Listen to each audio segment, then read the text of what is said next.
En estos días vengo observando algo que me inquieta profundamente y quiero compartirlo con todos. No me inquieta desde el miedo, sino desde el discernimiento.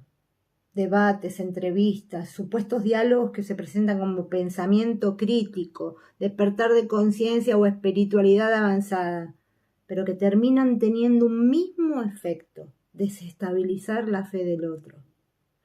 Y no voy a hablar solo desde la fe cristiana, ni de judeocatólica, ni de una religión en particular. Hablo de algo más profundo, un movimiento que utiliza el lenguaje del despertar de la conciencia y de la transformación personal para ridiculizar, fragmentar o erosionar creencias ajenas. Esto no es nuevo, está escrito en la Biblia, se los advierto.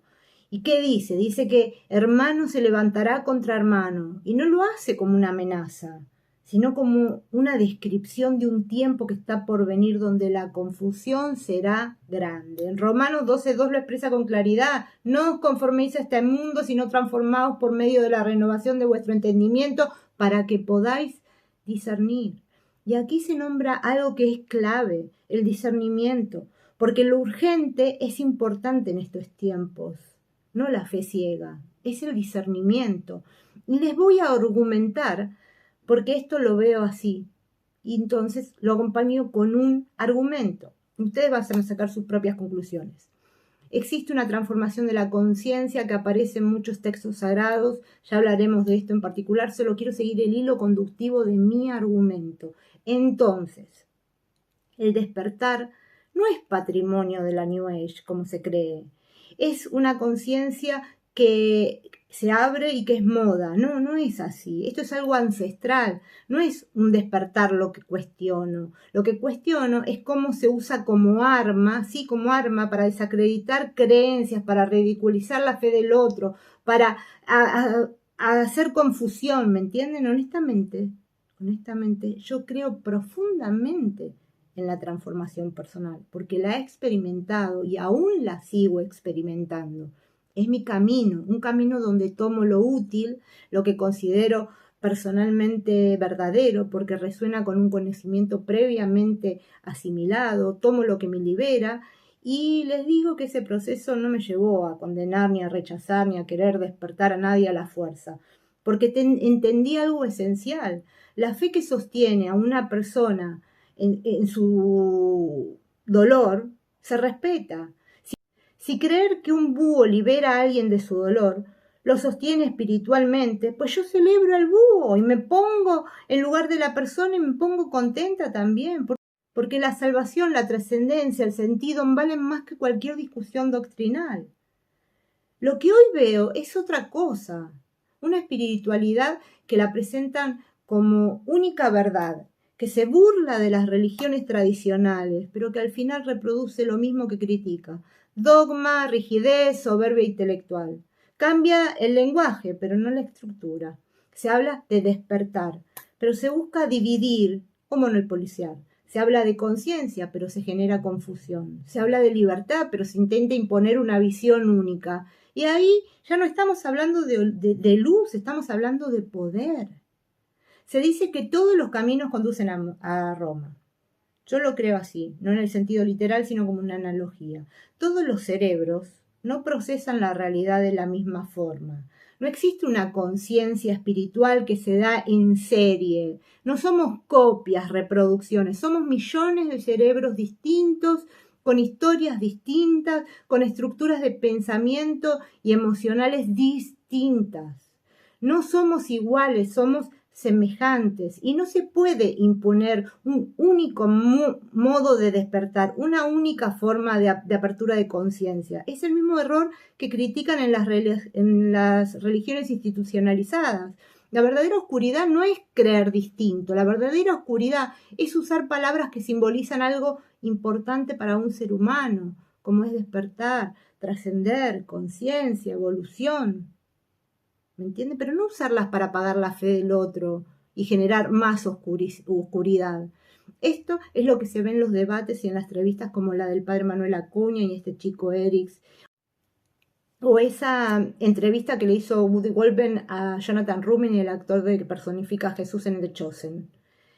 Yo les voy a dejar el enlace más abajo. No es un debate de religión versus espiritualidad, es una lucha entre el discernimiento y la confusión. El discernimiento no ataca, no ridiculiza, no humilla. El discernimiento ordena, integra y libera. En un debate que se usa esto así y crea campos de batalla, pues les cuento que estamos todos perdidos ahí. Yo hablo del discernimiento y de despertar, pero no desde el rechazo a la religión, ni de la negación de la fe. Mi discernimiento nace en un camino largo de estudio e investigación personal, de escuchar y experimentar. He pulido mi discernimiento aprendiendo de hombres y mujeres referentes espirituales y religiosos de distintas tradiciones, culturas y épocas. He leído, escuchado y observado semejanzas del cristianismo, del judaísmo, del islam, del sufismo, de la mística cristiana, de la cábala, de los textos gnósticos y también de otras corrientes espirituales. Y lejos de encontrar contradicciones irreconciliables, encontré algo que se repite una y otra vez, con distintos lenguajes y símbolos, Una verdad que no pertenece a una sola religión, sino que se construye entre todas. Y sí, podríamos llamarla una sola verdad esencial. No porque sea una verdad uniforme, sino porque apunta al mismo núcleo: el amor, la unidad, la libertad y la dignidad humana. Valores que a veces se nombran de forma explícita y otras veces están implícitos, como por ejemplo el respeto, que está dentro de lo que sería el amor. El amor, no entendido como emoción, quiero dejar esta diferencia, sino como principio ético. La unidad no como negación de la diferencia, sino como reconocimiento de que somos semejantes, no idénticos. La libertad no como libertinaje, sino como liberación interior del miedo, que es lo contrario al amor. Liberación de la ignorancia y de la imposición y de la dignidad como el valor intrínseco de cada ser humano, independientemente de su fe, su camino o su forma de creer. El lenguaje del despertar, cuando se usa para desacreditar, para desestabilizar creencias, no puede ir unido a la palabra amor. Si realmente vieras a través del velo con discernimiento, verías que el lenguaje del amor no destruye, integra, no divide, ordena, no impone, libera. En Romanos 12:2, un pasaje de la Biblia, que es el primer pasaje y desencadenante en mi mente, habla de renovar la mente para discernir. En Daniel 12:3 habla de sabiduría y firmeza en tiempos de confusión. Y ese mismo llamado aparece con otras palabras en muchos textos sagrados del mundo. El despertar auténtico, repito, no es una moda. No es un curso que se toma por internet, ni siquiera es una elección personal. De verdad, no es una elección que decís a través de la meditación, del yoga, de un retiro espiritual, sino que es un llamado interior a morir a lo que eras y a resucitar en tu forma más pura, como lo hicieron tantos hombres extraordinarios, por nombrarte Jesús, Buda, cada uno a su manera. Puede ser que algo te despierte esa conciencia, ese camino, ese despertar, que puede ser una película o una persona que te cruces. Busca primero el reino de los cielos y a quien consideres que está por encima de tu humanidad. Es desde esa humildad que se da el primer paso. Esto que te estoy diciendo es un proceso humano ancestral, no es un cuento de hadas, ni es una realidad idealizada, utópica, ni algo mágico que nos sucede. Yo en un principio pensaba eso. No importa en quién creas, importa si esa creencia te lleva a amar más y mejor en tus relaciones, si te lleva a respetar, a vivir con mayor libertad interior y dignidad, si una fe sostiene a alguien en su dolor, no se la ataca, se la honra. El mundo, y recuerden de quién es el amo del mundo, el mundo ama los bandos, no los puentes. El mundo busca poner a unos contra otros, aferrarse a fragmentos de Dios o de la verdad universal que asesina tu verdadera existencia. La verdad no compite, se reconoce. No voy a poner en contexto de cómo empieza la corriente espiritual llamada New Age, pero creo que viene al caso. Y no está de más aparte aclarar que no es una religión, que surgió allá por los años 60 y 80, asociando esa contracultura hippie. Tiene características, ¿sí? Una búsqueda de expansión de la conciencia, un despertar espiritual, secretismo, mezcla de tradiciones orientales, occidentales, esotéricas y místicas. Autoexploraban y practicaban meditación, canalización, terapias alternativas, astrología y una fuerte autoridad del yo. ¿Te suena todo esto, verdad? Enfatiza la experiencia directa por encima de la autoridad dogmática. Abre mentes, estimula la creatividad, la introspección y la exploración espiritual personal. Hasta ahí todo fantástico, todo bien. Pero siempre hay un pero. A través de las generaciones se desvirtuó vendiendo verdades parciales como absolutas o mezclando conceptos sin discernimiento. Lo que genera, en realidad, y esto se usó, genera confusión y contradicción. ¿Con qué contradicciones establecidas?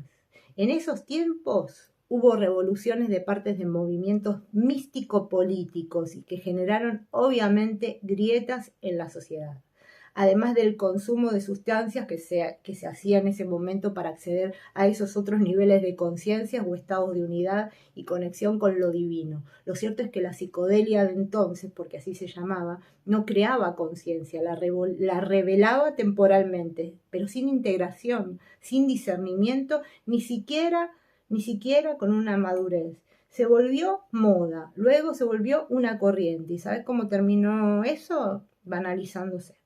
Todo muestra que hay caminos diversos hacia la conciencia, pero que revelan partes. Ni todos son seguros, aclaro. Lo que me importa es el discernimiento. ¿Por qué? Porque una idea peligrosa y muy sutil, como es la de despertar, es repudiar o desacreditar lo ya existente. Como si para nacer hubiera que matar a la madre. Como si la fe heredada fuera ignorancia, como si toda tradición fuera manipulación. Y te voy a aclarar algo, manipulación es usar una verdad en pos de un beneficio en concreto, así que lo que cuenta es la intención con la que se usa, ¿verdad?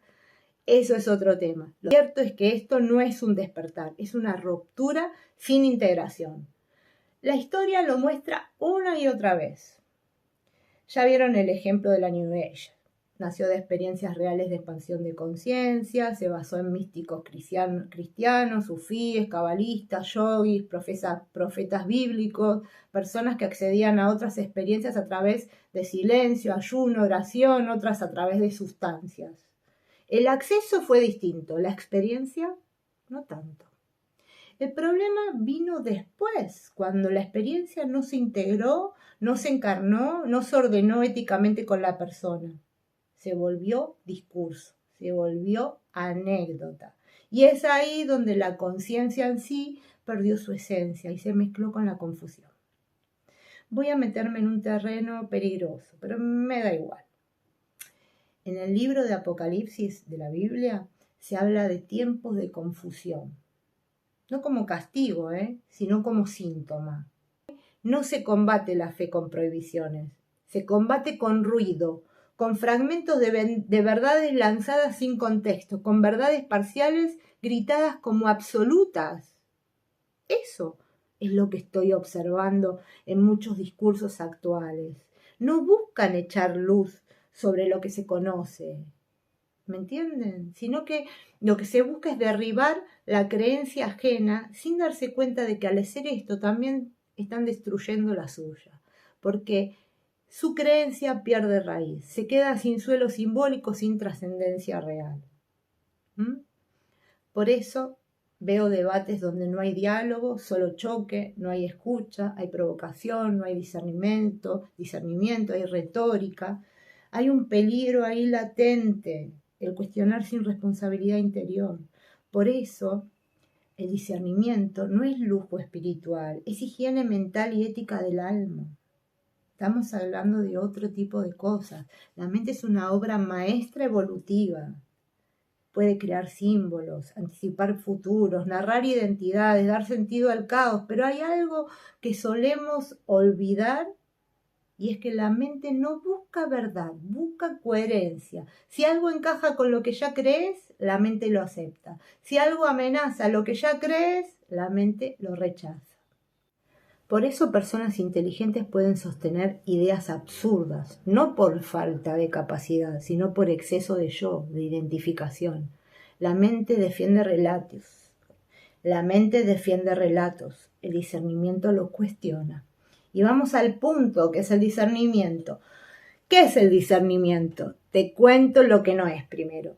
No es dudar de todo, desconfiar de todo, ni sentirse superior por ver más. Eso es escepticismo defensivo o soberbia espiritual. El discernimiento es la capacidad de distinguir sin dividir, de observar sin reaccionar, de integrar sin traicionarte. Discernir es escuchar una idea y preguntar, ¿esto me suma o me resta? ¿Me vuelve más humano o me vuelve más rígido? ¿Me conecta o me separa? ¿Me hace más responsable de mí o me da excusas? No se trata de qué dice, sino de cómo vibra en tu conciencia o en tu ser. La confusión, por el contrario, no viene de saber, viene de ignorar, viene del exceso de información sin filtro. ¿Esto es una parte o es todo?, se pregunta el discernimiento. La confusión le responde, esto es todo y lo demás es mentira. Y ahí empieza el fanatismo, la espiritualidad llevada todo al exceso, también llevado a lo emocional, a lo científico, y ahí se desmadra todo. En muchas tradiciones el discernimiento es sagrado. En el cristianismo, examinémoslos todo y quédense con lo bueno, dicen Tesalonicenses 5:21. En el budismo dice, no creas solo porque lo dijo un maestro, obsérvalo en tu experiencia. En el Islam sufí, la sabiduría no está en la letra, sino en la comprensión, dice.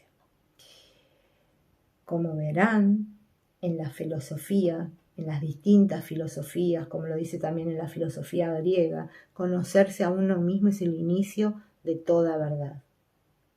Todas apuntan a lo mismo. La verdad no se hereda, se encarna. Discernir implica perder certezas y la mente odia eso. Cada verdad que reconoces por medio del discernimiento hace caer una identificación, rompe un relato que conocías y suelta una pertenencia. Por eso se prefiere la fe ciega o el cinismo total. Ambos evitan la responsabilidad y el dolor de pensar con honestidad. Por eso cuando se atraviesa ese umbral y se ve detrás del velo pasa algo hermoso. Dejas de querer tener razón y ahí comienza la verdadera libertad. ¿Y qué quiere decir ver detrás del velo? El velo es una metáfora antigua para nombrar el límite entre lo que la mente puede explicar y lo que la conciencia puede experimentar. No es New Age ni moderno, es un lenguaje universal. Y te lo voy a decir con más claridad. El velo representa la separación entre lo visible y lo invisible, lo conocido y lo intuido, la forma y el significado, la letra y el espíritu. No habla de un lugar oculto afuera en algún lado, habla de un umbral interno. El velo no esconde la verdad, sino que protege la mente de una verdad que aún no puede sostener, como si a un ciego de nacimiento que logra ver luego de una intervención quirúrgica abriera los ojos en una habitación súper iluminada. No, lo va a hacer gradualmente, para que el sujeto se vaya adaptando a los distintos niveles de luz. Bueno, el velo de nosotros como templo del espíritu se rasgó cuando murió Jesús en la crucifixión, que es un símbolo clarísimo del acceso a lo sagrado. En la Kabbalah la realidad se vela para que la creación pueda existir sin colapsar ante lo infinito. El conocimiento se revela progresivamente según la madurez. En el Islam sufí se habla de velos del corazón. capas de ego, miedo, orgullo, prejuicios, identificación. No se rompen de golpe, se atraviesan. En el hinduismo maya es el velo de la ilusión. No porque el mundo sea falso, sino porque lo tomamos como absoluto.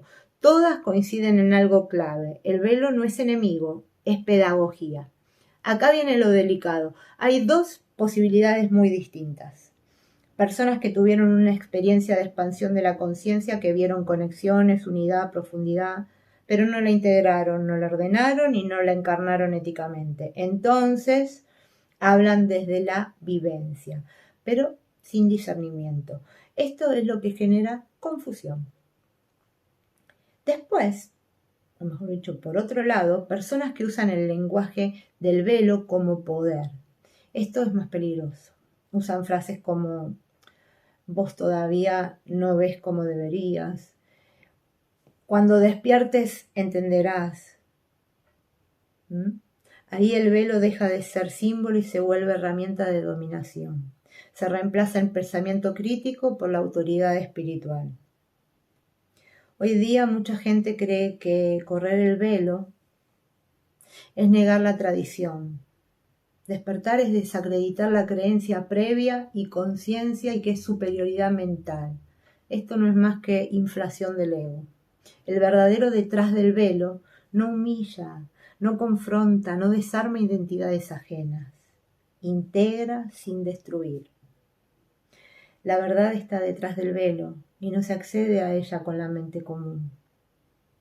¿Puedes entender esto? Si ven en los debates, que voy a dejar los links abajo del video, las preguntas existenciales son erróneas porque se hacen desde la mente común. ¿Cómo Dios permite las guerras? Las muertes de niños en su nombre. ¿Cómo Dios puede ser eso? ¿Por qué deja que la gente muera por las inclemencias climáticas? ¿Por qué hay tanto sufrimiento en el mundo? Nosotros vemos todo lo que te estoy diciendo como si pasara afuera. Sabemos que la verdad está detrás del velo, que no podemos alcanzarla con la mente común, es decir, con esos prejuicios, con la identificación o con reacción. La verdad solo puede descubrirse mediante el discernimiento, la integración y la experiencia. Y sobre todo consciente. No está oculta fuera de nosotros. La vemos distorsionada por nuestras creencias, emociones y hábitos de pensamiento. No es inmediata, se revela progresivamente. Cada capa de velo que atravesamos nos revela un poquito más. Todo eso, para que suceda, necesita madurez y preparación interna. No se impone ni se recibe de afuera. El velo protege la verdad de caer en la mente que aún no puede sostenerla. Debemos comprender esto. Pero ¿cómo se accede entonces a lo que hay detrás del velo? Con discernimiento, con integración y con experiencia directa y mucha paciencia. El velo no se rompe por orgullo ni por velocidad, se atraviesa paso a paso. La paradoja de todo esto, porque la hay, la verdad no está escondida para castigarnos, sino que está oculta para que podamos desarrollarnos y crecer mientras buscamos. Cada persona ve detrás del velo de manera diferente, según su historia, sus heridas, sus aprendizajes. Todos somos distintos, pero somos semejantes. Solo la verdad nos hará libres. Y para finalizar quiero hablar de una discrepancia en cuanto a las figuras de Jesús y de Siddhartha Gautama. Ellos fueron hombres, nacieron, vivieron y enseñaron. Sus palabras y acciones fueron interpretadas, registradas y transmitidas por sus discípulos y seguidores. Sus vidas son un ejemplo humano de apertura a lo divino. Luego, Jesús fue Cristo y Siddhartha, Buda. Quien corre el velo totalmente o abre su tercer ojo son Cristo y Buda, y sus conciencias expandidas con la capacidad integrada de ver, actuar y vivir desde la unidad, el amor y la trascendencia. Yo soy el camino, la verdad y la vida. Nadie llega al Padre sino por mí. Jesucristo.